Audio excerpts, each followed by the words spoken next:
오늘은 두 가지 웃음이란 제목으로 여러분과 은혜를 나누고자 합니다. 두 가지 웃음. 사람이 웃음이 언제 날까요, 여러분? 우리가 생각할 때 웃음이 언제 나냐? 그러면 단순하게 기쁠 때. 두 번째는 우스꽝스러운 일을 봤을 때 웃음이 나는 거죠. 이 웃음이라는 거는 참 특이한 겁니다. 인간만이 웃을 수 있다고 얘기하죠. 뭐 동물학자들 중에는 동물도 웃음 비슷하게 그럴 때가 있다고 하지만 그러나 좀 그거는 사람의 감정을 이입해서 그렇게 보고자 해서 보는 것이고 웃음이라고 하는 것은 인간에게 고유한 것입니다.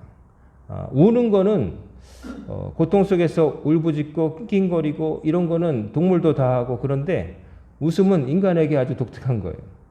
그래서 웃음이라고 하는 제목의 철학책이 있습니다. 제가 그 책을 아직도 기억하는 이유는 선배에게 빌려줬다가 못 받았기 때문에 대학 때 아직도 못 받았기 때문에 빌려줬는데 너무 좋았는지 끝까지 안 갚았어요. 그 선배가 빌려가서도 그렇지만 그 사람이 웃음이라는 게 언제 생길까? 대부분 우리가 그냥 웃고 넘어가지만 정말 웃음은 언제 생기냐면은 내가 이렇게 되리라고 생각했는데 그렇게 되지 않을 때 내 예측에서 벗어날 때 웃음이 난대요, 사람이. 그래서 우리가 코미디언이나 개그맨들이 사람을 웃기는 건 뭡니까? 우리가 이렇게 되리라 평범하게 따라가는데 갑자기 끝에서 확 돌이켜가지고 다른 걸 보여줄 때 우리가 웃는 거예요. 우리는 평범하게 이렇게 되리라 생각하는 뻔한 것이 아니라 거기서 탁 틀어가지고 딴 얘기를 할 때 기상천외한 내 짐작에서 벗어날 때 이제 웃음이 나온다는 거죠.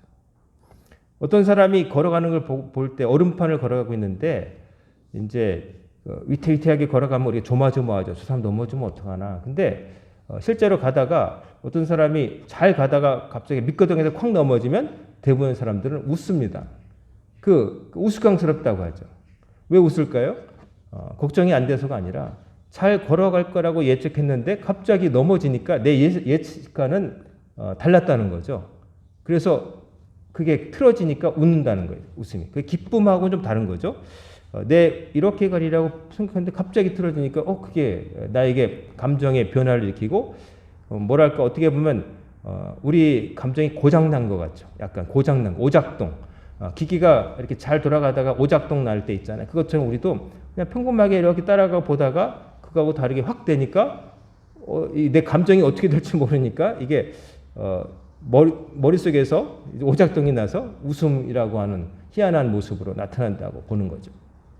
뭐가 뭔지 우리가 말들은 이렇게 설명을 하지만 뭐가 맞는지 모르겠지만 그리 틀린 것 같지는 않습니다. 웃음이라고 하는 것은 결과적으로 뭐냐면은 내 생각과 다를 때, 내 생각에서 다른 것이 벌어질 때 생기는 것 중에 하나라는 거죠.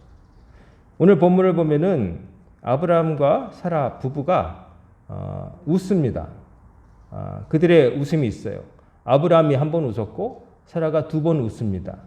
근데 아브라함의 웃음, 사라의 첫 번째 웃음과 그 다음에 마지막에 사라가 웃은 두 번째 웃음은 다릅니다. 그래서 두 가지 웃음이라고 제가 제목을 정한 것입니다.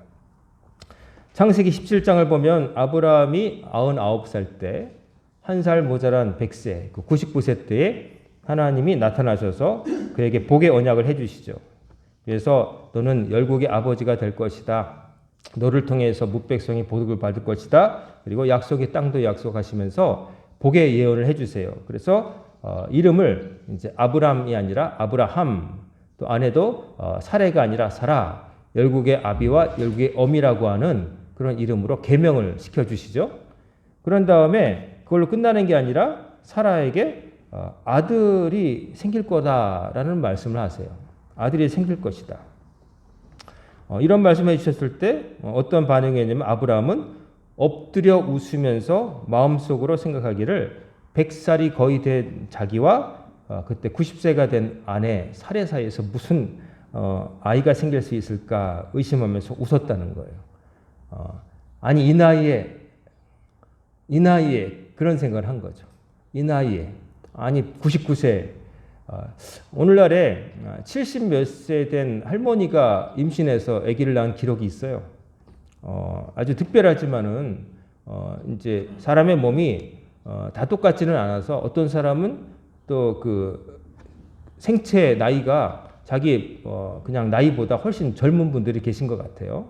그래서 여성들 같은 경우에 70세 잉태한다는 건 생각하기 어렵지만 실제로 기네스북에 있어요.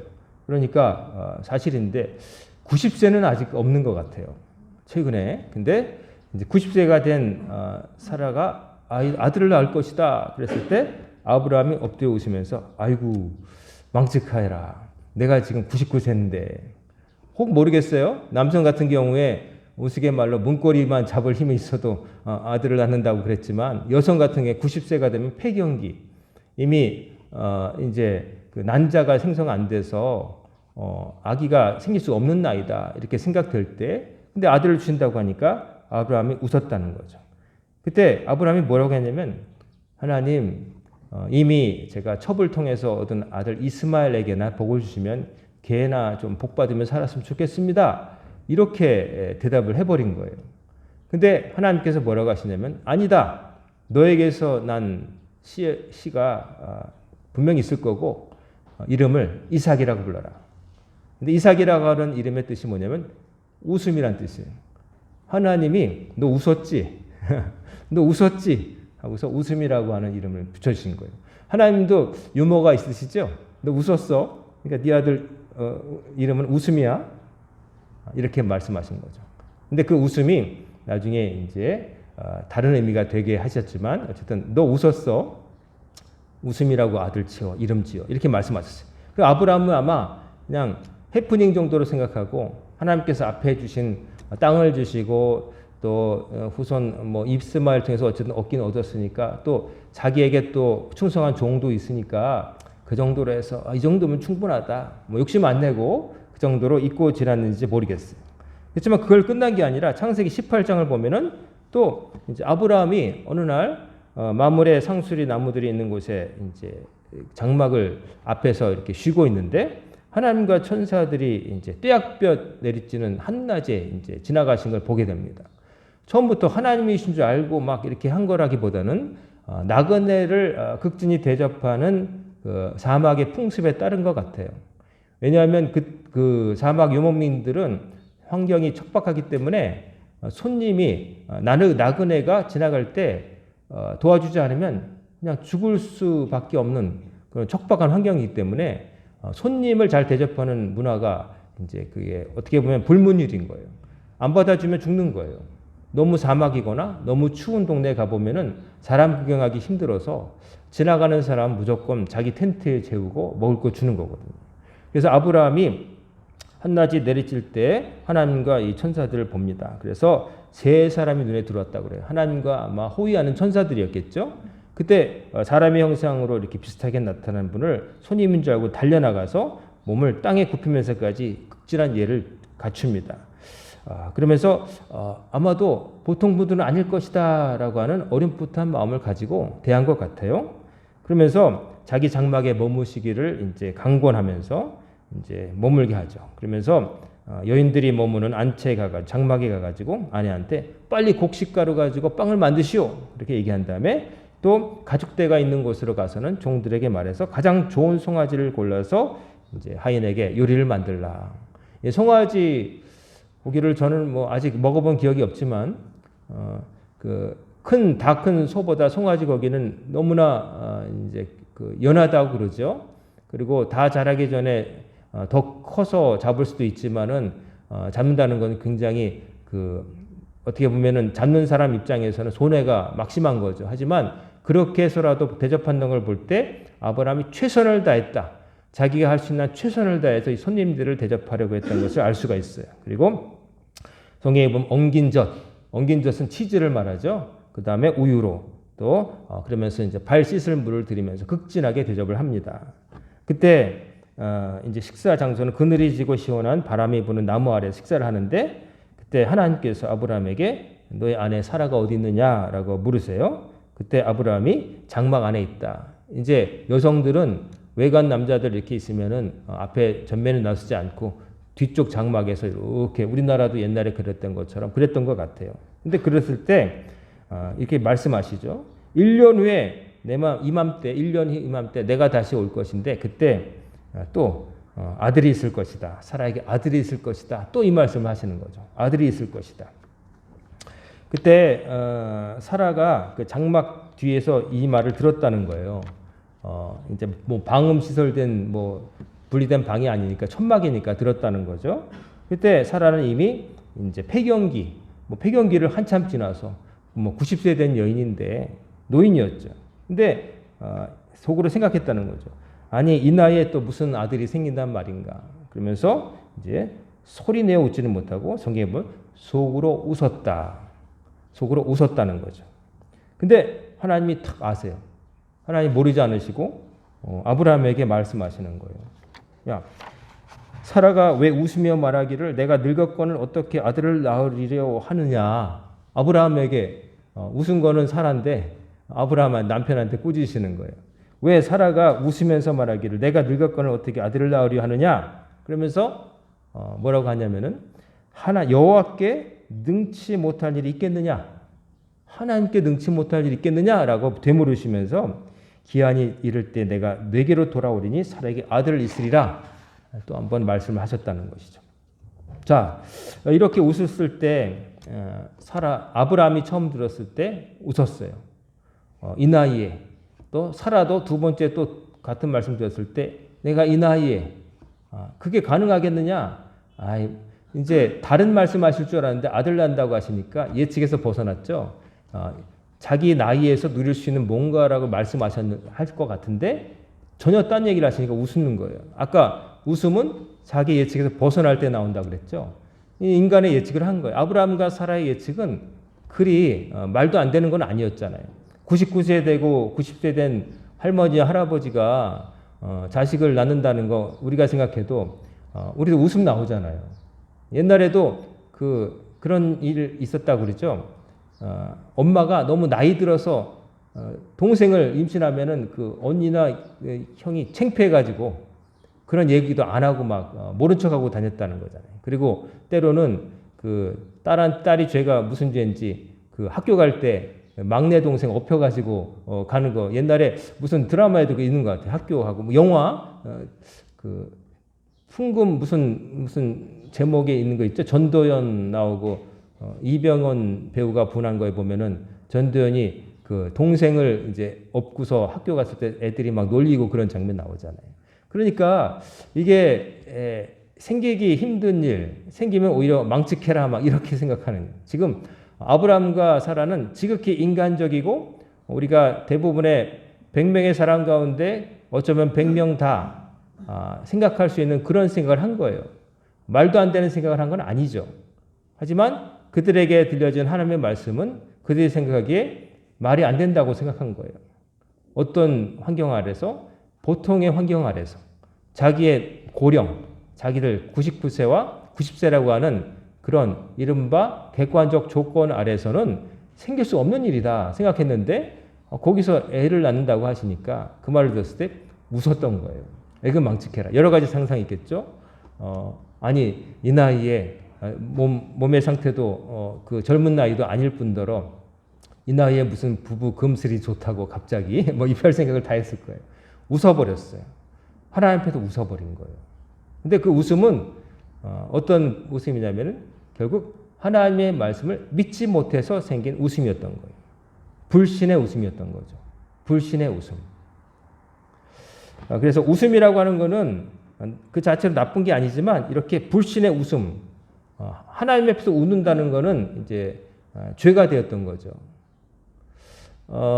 그 이탈리아의 기호학자 움베르토 에코가 쓴 장미의 이름이라고 하는 그 소설을 보게 되면은 이제 그 한 수도원에 살인 사건이 나타나는데 사람들이 하나씩 이상하게 수도사들이 죽는 거예요. 결국 그 죽는 것을 독약에 중독돼서 죽게 되는데 보통은 그렇게 죽게 되는데 그 이면에는 뭐가 있냐면은 거기에 그 지금은 전해지지 않는 책 아리스토텔레스가 지었다고 하는 희극 웃긴 극에 대한 책이 지금은 전해지지 않는 제목만 있는데 그게 실제로 있었다는 상상 아래 쓰여진 거예요. 근데 그거를 그 수도원에 있었던 어떤 나이 많은 눈 먼 수도사가 이제 그거를 숨겨두고 도서관 안에 꼼꼼히 숨겨두고 이거를 읽는다는 것은 하나님 앞에서 웃는 것은 죄악이라고 생각하고 그 못 읽게 하려고 이제 책장에다가 독을 발라놓은 거예요. 근데 독을 발라놨는데 왜 죽느냐? 그걸 찾아낸 수도사들이 젊은 수도사들이 책을 인쇄술이 없기니까 뺏기는데 책을 필사하는데 뺏기다 그 책을 찾아내고 자기도 모르게 읽게 되면 재밌으니까 막 읽다 보면 어떻게 읽냐면은 책장을 넘기려 손에 침을 묻혀서 이렇게 넘길 거 아니겠어요. 요즘도 그러잖아. 근데 여기 독을 발라놔가지고 계속 이러다가 결국 독을 손에 묻고 혀에 묻어가지고 죽은 시체를 보면 손끝과 여기 혀가 변색되어 있는 그래서 죽는 그런 내용이 있어요. 그래가지고 그 눈먼 수도 그 호르에라고 하는 그 약간 그 지나친 광신적인 그 사람이 그 아리스토텔레스의 그 희극이라는 것을 못 잊게 하려고 해다가 나중에 수도원에 불이 나고 뭐 이렇게 해가지고 뭐 그 재밌는 그런 소설이 있어요. 여기서 보면은 하나님 앞에서 웃는다는 건 불경하다. 웃으면 안 된다. 이런 이제 좀 약간 좀 지나친 쪽으로 이제 나가는 거죠. 근데 여기 보면 아브라함과 사라의 웃음은 하나님 앞에서 웃은 건데 불경함이었죠, 사실은. 믿지 못했으니까. 하나님도 그건 못해. 이런 생각이 깔려 있는 거예요. 하나님이 다 하셔도 이거는 못하실 거야. 그렇게 말은 안 했지만 대놓고 얘기는 안 했지만 99세, 90세 된 우리 부부 사이에서 애가 생겨? 그거는 있을 수도 없는 거지. 하나님이 별 말씀을 다 하시네? 뭐 이랬던 거죠. 자, 그렇게 지나갔습니다. 그렇게 지나간 다음에 창세기 21장을 보면은 그 전에 또 하나님이 그냥 넘어가지 않으시죠. 사라가 안 웃었다고 발뺌을 하는 거예요.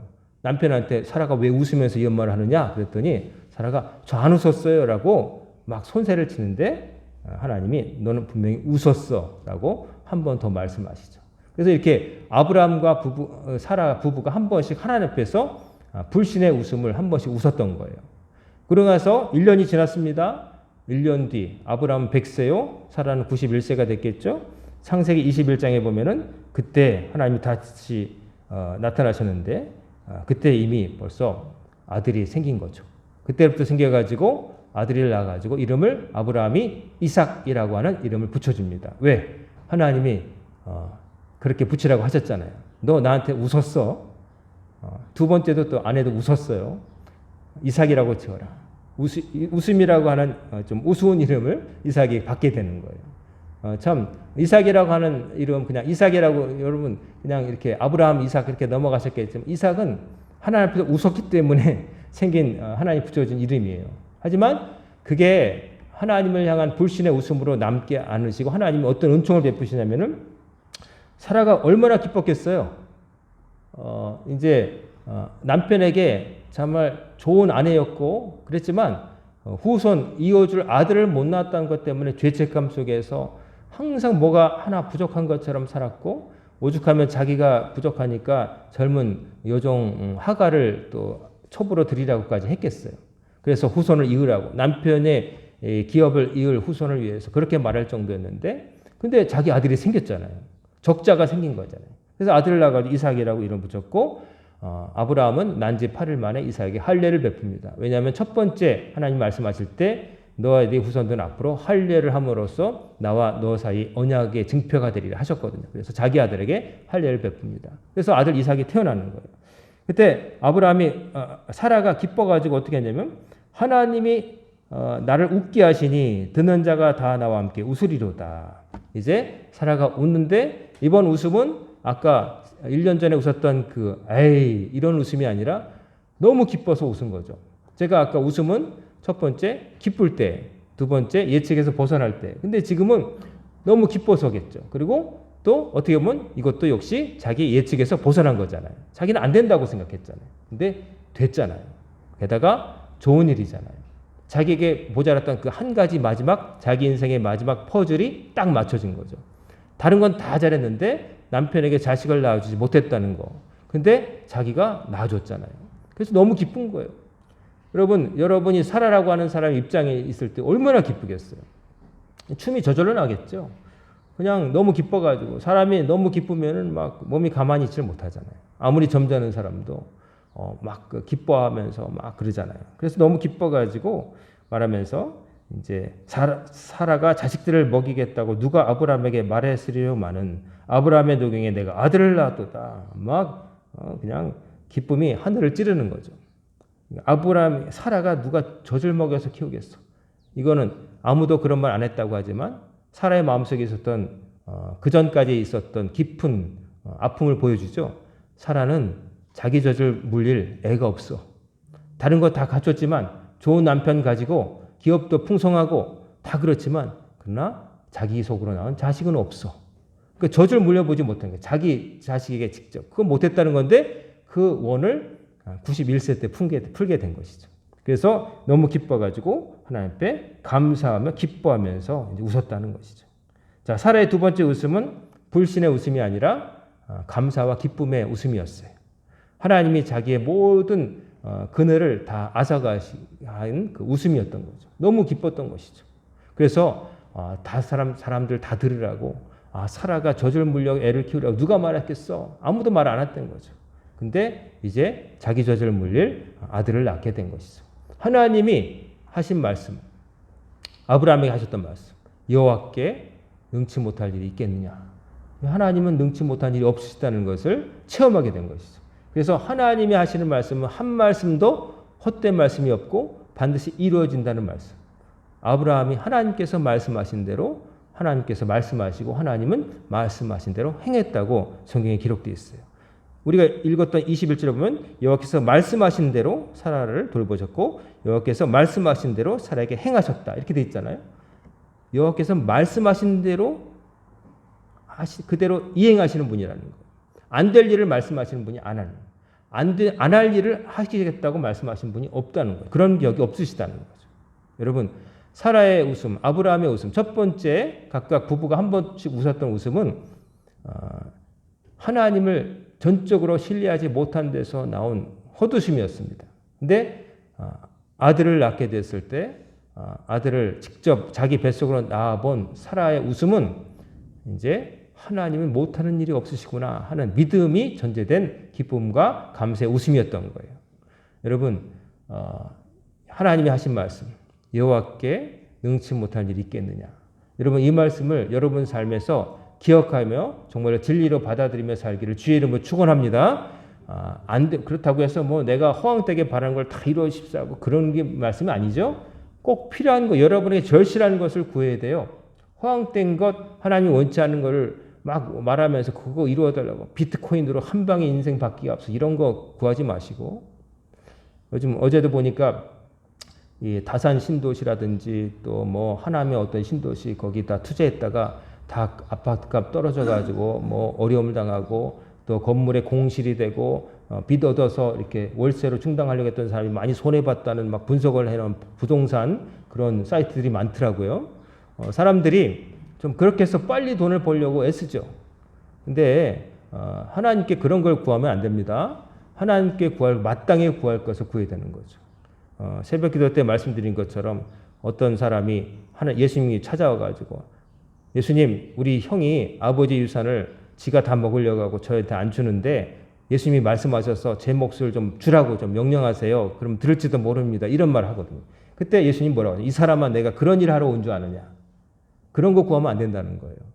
하나님께 구할 것은 따로 있는 거예요. 정말 구해야 될 것을, 여러분에게 절박한 거를, 필요한 것을 구할 때 그게 진짜 구하는 거고 하나님 그거 주시려고 하시는 것이지, 여러분이 수완으로 기타 뭐 어떤 우연에 의해서 얻을 수도 있고 잃을 수 있는 것, 그것 가지고 나에게 유리하게 세상이 다 돌아가게 해주세요. 제가 세상의 중심이 되게 해주세요. 그거 구하는 거 아니라는 거죠. 여러분에게 정말로 절실한 게 뭔지 여러분 알고 구해야 됩니다. 아브라함과 사라에게 이삭이 절실하지 않았으면 하나님 안 주셨을 거예요. 근데 그 과정에 그들이 아들 낳으려고 구했다는 말은 별로 없지만, 그러나 사라의 말을 통해서 볼 수 있는 건 뭐냐면 마음속으로 항상 그게 모자라서 결핍되어 있었다는 거죠. 근데 하나님 먼저 아시고 약속을 해주셨다는 거예요. 근데 이렇게 하나님이 아시고도 미리 아브라함과 사라에게 말씀하실 수 있지만 내가 정말로 무엇이 결핍되어 있는가, 나에게 정말 필요한 게 뭔가를 여러분 잘 알고 사는 것도 중요합니다. 그냥 엉뚱한 것만 구하면서 이미 충분히 있어서 더 없어도 되는 것을 구하면서 그런 게 아니라 정말 여러분에게 필요한 것, 그게 없기 때문에 여러분이 고통스러운 것, 그거를 구할 때 절박함이 있고 올바른 걸 구할 때 하나님의 기적과 응답이 오게 되는 거예요. 그래서 하나님은 능치 못한 일이 없으시다. 그 능치 못하신 일이 없으신 하나님을 여러분 믿으시고 하나님에서 만약에 하나님 앞에서 웃으실 거면 피식 웃음이 아니라 하나님을 믿는 믿음으로 감사로 웃으시기를 주의 이름으로 축원합니다. 여러분이 옛날에 그 있었죠? 코미디 프로그램 웃으면 복이 와요. 웃으면 복이 와요. 웃어서 복이 오는 게 아니라 이미 복을 받았기 때문에 여러분과 저는 웃을 이유가 있는 거고 또 웃기 때문에 하나님께서 그 믿음을 보시고 또 다른 복을 주시는 거예요. 여러분과 저에게는 이미 가장 큰 복이 이미 주어졌어요. 뭐예요? 여러분과 저와 같은 부족한 죄인이 예수 그리스도를 구주로 용접하여 죄사함 받고 천국으로 들어갈 수 있는 기회를 얻었다는 거. 그게 이미 큰 여러분 받은 거예요. 이걸 받아놓고도 아무것도 안 받은 것처럼 항상 울상짓고 딴 거 그게 안 돼서 천국에 가더라도 이거는 있어야 되는데 이게 없어서 나 불행하다고 말한다면 여러분은 헛믿는 거예요. 여러분과 제가 정말 하나님의 나라에 들어갈 수 있다는 건 말도 안 되는 혜택인 거죠. 여러분과 저의 자격을 놓고 볼 때 하나님 나라에서 영원히 죽지 않고 살 수 있을 만한 공로를 세울 적도 없고 세울 가능성도 없잖아요. 근데 하나님이 우리의 연약함을 보시고 우리가 주를 의지하고 우리의 부족함을 회개하고 주님께 의지할 때 우리를 들여보내 주신다고 하는 거잖아요. 그러니까 여러분과 저는 충분히 웃고 살 이유가 충분히 있는 거예요. 그러니까 여러분 많이 웃으시기 바랍니다. 누군가 그런 말을 하더라고요. 텔레비에 보니까 마지막에 웃는 사람이 웃는 게 아니라 평소에 자주 웃은 사람이 승리자다. 마지막에 한 번 웃는다고 그 전까지 막 인상 쓰고 화내고 마지막에 한 번만 웃을 거야. 그래야 내가 최후의 승자. 그게 아니고 늘 살아있을 때 늘 평소에 자주 웃는 사람이 진짜 승리자라는 거. 퍼센테이지로 볼 때. 마지막 99번 신경질 내고 한 번 웃는 게 마지막 웃었다 승리가 아니라 웃고 울고 막 그런 일 있지만 많이 웃었을 때 인생을 전체적으로 볼 때 웃은 적이 많은 사람이 더 행복한 거 아니겠어요? 당연히. 여러분과 저희가 불행하기를 하나님 원치 않으십니다. 오늘도 얼마나 날씨가 좋고 꽃이 좋고 새도 웃고 얼마나 좋습니까? 이런 날을 경험하게 하신 하나님. 이것만으로도 감사하고 또 한 번의 죄를 섬기게 하신 하나님께 감사한 것이죠. 이 많은 혜택을 누리면서 웃지 못한다면 그건 정상이 아닌 것이죠. 바라기는 우리 성도님들 하나님 앞에서 믿음의 웃음을 많이 웃으시며 사시고 또 그렇게 할 때 하나님께서 여러분이 정말 절박한 것, 여러분에게 필요한 걸 아시고 허락해 주실 줄 믿습니다. 그 믿음 가지고 또 한 주를 승리하시는 여러분과 제가 되기를 주의 이름으로 축원합니다. 아멘. 기도하겠습니다. 사랑과 은혜가 충만하신 아버지 하나님, 지난 한 주간도 저희들 지켜주시고 또 새로운 주일의 첫 시간을 아버지 앞에 나와 예배드림으로 바치게 하셨음을 감사를 드립니다. 하나님, 저희들이 불신의 웃음이 아니라 믿음의 웃음, 기쁨의 웃음, 감사의 웃음을 날마다 짓고 살 수 있도록 인도하여 주옵소서. 오늘부터 시작된 한 주간도 하나님 앞에 맡깁니다. 하나님께서 붙들어 주심을 믿사오니 강하고 담대하게 하시고 들은 대로 배운 대로 말씀 따라 거룩하게 살아가는 승리의 한 주를 보내게 하여 주시옵소서. 예수님의 이름으로 간절히 기도드리옵나이다. 아멘.